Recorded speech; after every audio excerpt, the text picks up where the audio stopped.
NATO yig'inidan keyin Rossiya tashqi ishlar ministrligi bayonotchisi Mariya Zakharova. Xulosa qilsak uning bayonotini butunlay NATO'ni harbiylashtirish tirishayotganligi nurg'un shu iqtisodiy harbiy jihatdan Ukrainani bo'lsa pichka o'rinda ishlatayotganligi qurbonlik qo'y o'rinda Rossiyaning uning tegishli ishni qildiganligi bu degandek buni o'ttirg'i qo'ydi. Hatto oxirgi so'zda afsus NATO strategiyachilari to'xtab bir o'ylangan bo'lsa shunchalar pul masalasini tilga olib kelib balkim faqat ittifoqnilar emas butun dunyoni ofatga so'rab ketadigan shunday mas'uliyatsiz qarorlarni olmas bo'ladi deb so'zini tugatgan bo'ldi hamda Rossiya tashqi ishlar ministrligi. Xitoy bo'lsa Mavning nomussizlarcha siz degan yuqoridagi kommunistlar haqida, Xitoy haqida dunyoga ofat degan so'zlar Xitoyga tegib ketgan bo'lsa kerak. Oxirgi xulosa bayonotdami Xitoy to'g'riliq uchuq bir gap bo'lmagan bo'lsa-mu, Xitoy tashqi ishlar ministrligi bayonotchisi Mavning nomussizlarcha bu yerda Xitoyningki dunyo tinchlik kuchi ekanligini, biz dunyoda birdan-bir tinchlik kuchi biz aslida shu NATO bu yerda Xitoyni har fursatda Xitoyni tahdid deb yani Xitoy biz hech kimga tahdid emas biz. NATO'ning har fursatda Xitoyni tanqid qilishni to'xtatishi kerak deb buni chalib qilgan bo'ldi. İkisining bayonotini qo'shib ham javob bersangiz shuni bilan tugatgan bo'lsak. NATO mu deydi biz şu dünyanın tinchligini qo'g'dash uchun biz birlikda bo'lyapmiz. Birimiz hammamiz uchun, hammamiz birimiz uchun. Devadıdı. Ama dünyanı tehditde selayotgan şu Rusya, Xitoy, İran devadıdı. Misalga Xitoy tinchlikni xohlagan bo'lsa, Tayvanlıklar hazır bu nima tehdit aslında qolmoqda.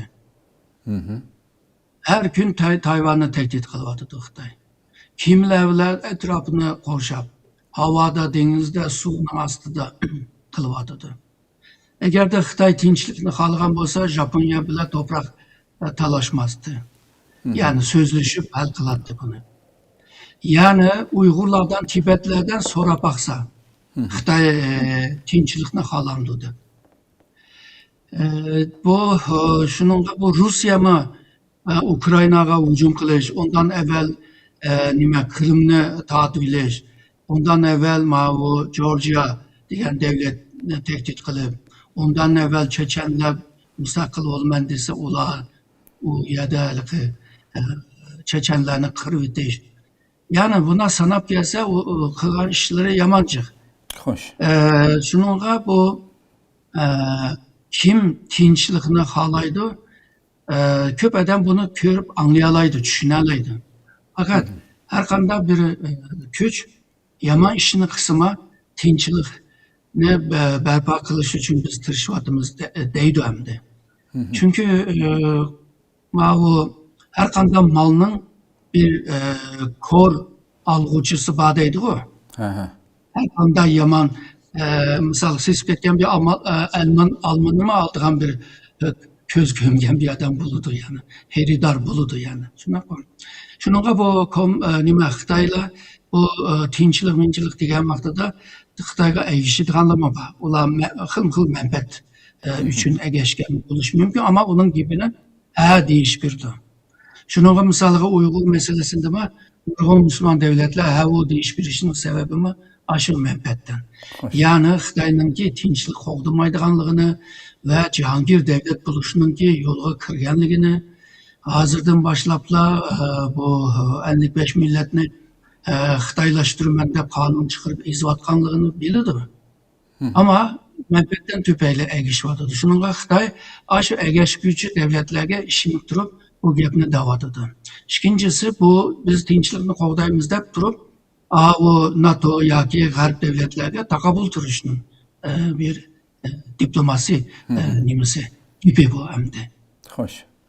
Shuningga bu kelgusida dünya yana ikki xil boshqarish tuzimiga bölünüp ketadigan bir ahvol bo'lyapti. Yani Rusya, Xitoy, İran, Shimoliy Koreya bular bir qo'shin, Mavi Avrupa, Amerika bular bir qo'shin. Şunun bilan bu burunqi soğuk urush bilan o'xshamsimi? aşının oxşaydigan cepheleşiş ahvallarımı hazırdan başlap görünüyordu.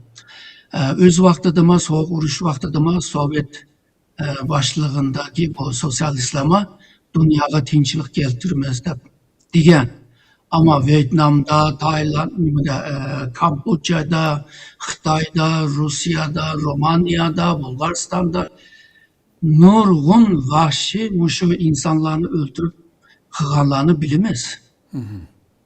Yani komünizm dedim mi, sosyalist dedim mi, şu adamlarını eziş, öldürüş de bilirdi hem adam. Hoş. Yani maşıncılık bir tamığa uğrulgan bir ahval var. Ama yana şu vaxtıda özünü təşviq qılğandək, hazır mı? Bunun kim başta təşviq qıldı. Onun kim o internet deyimiz, dijital deyimiz, sunni akıl deyimiz, bu şu teknoloji tayin durup, bu təşviqat hizmetine de bu tırnak içinde, bu hizmetine teximi tırışıp Xitaylar dünyaya təşviq qıldı. Hoş. Ondan keyin hem adamın kolunda bir kol telefon var. Onu açkan vaxtıda TikTok'tan yanı bizimle geçer. Köygen vaxtıda bu teşviqatqa uçrab qalsa Xitayını bilmək. Onun şimdi anlamam olub qalıdı. Yani cihanda her gün. Xuda öz vaxtıda şu Qərb devletlərdə, Amerika'da, hatta Amerika'nın nurgun ilgar ilim adamlarının arasında aşında Sovyet için hizmet kılan ve bu Sovyet komünist ideolojisini kabul kılan adamlar vardı. Hazır bu ben degендek nurgun kolaylıklardan töpeyli Xitayını, Rusya'nı kollayabilen adamların yanı çıkıdı ama tekime akıllık buluş şart emdi. Ayrı biliş, teşvikatını biliş. Hem de Gərb devletlerine bu Türk teşvikat demeyi de karşı teşvikatını güçlendiriş doğru keldi. Şununla bunun denkin ki dünyada misalga öylesi ok attı bomba atmış mı? Onun denkin şu siyasi cetten, ideoloji cetten teşvik kılış yoluyla bir canlı başlaydı. Hazır mı başlanmadı da? Bu canlı çıkarak körümüz bu canlı. Ama bu canğa kurban bu bililen yani kalısı için bililen çık adamlarla buluşmuyorum ki. Ama neticede komünist rejimi yımırlandık. Bugün yine yımırıldı. Bu 19. əsrinin ahırlarda İngilizce'nin bir adaqlıq bir siyasyon var. O bir tarihçidir. Lord Acton degan adam. Deydi o her qanday hakimiyet burab tugaydi deydi.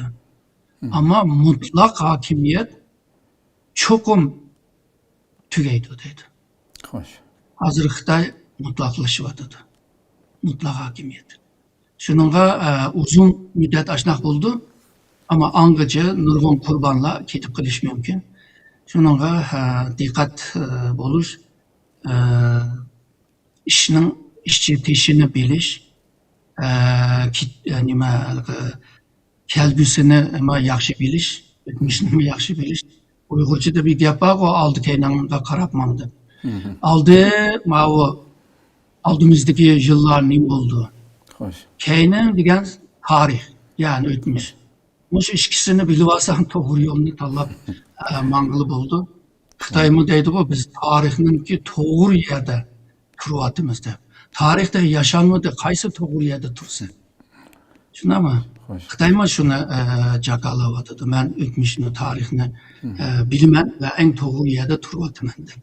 Şu gibi şimdi adamlarıma hazırdanla başlayıp körüvatımız. Xitay en doğru yolda minvatıdı depçi. Hoş. Bayram buluşqa en yakın vaxtıda en çok pogapni qildi da endi. Ameliyatda özünün inşallah bu bayram bo'lgani şu hayat gözümüzle göremiz inşallah. Pat fursatda.